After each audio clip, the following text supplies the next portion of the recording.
അസ്സലാമലൈക്കും. ഇന്ത്യയുടെ പഴയ പാർലമെന്റിനകത്ത് അതിൻ്റെ മകുടത്തിനുള്ളിൽ വിശുദ്ധ ഖുർആനിലെ ഇടിമുഴക്കം എന്ന പേരുള്ള അതിലെ 11-ാമത്തെ വചനത്തിൽ നമ്മുടെ ജീവിതത്തിൽ മാറ്റത്തിൻ്റെ ഇടിമുഴക്കം സൃഷ്ടിക്കുന്ന വചനമാണത്. ഇന്നല്ലാഹ ലാ യുഗയ്യിറു മാ ബിഖൗമിൻ ഹത്താ യുഗയ്യിറു മാ ബിഅൻഫുസിഹിം. ഒരു ജനത സ്വന്തം അവസ്ഥയെ സ്വയം മാറ്റുന്നത് വരെ അള്ളാഹു അവയുടെ അവസ്ഥയെ മാറ്റുന്നതേയല്ല.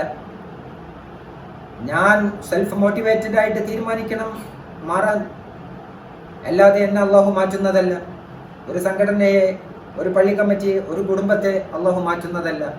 മൾട്ടിനാഷണൽ കമ്പനിയായ ഡെൽ കമ്പനിയുടെ ചെയർമാനായ മൈക്കൽ ഡെൽ പറഞ്ഞത്, ideas are a commodity, execution of them is not. ഐഡിയകൾ മാർക്കറ്റിൽ വാങ്ങാൻ കിട്ടുന്നതാണ്, ആശയങ്ങൾ മാർക്കറ്റിൽ വാങ്ങാൻ കിട്ടുന്നതാണ്. എക്സിക്യൂഷൻ, നടപ്പിലാക്കൽ, അത് അവനവൻ തന്നെ ചെയ്യണം.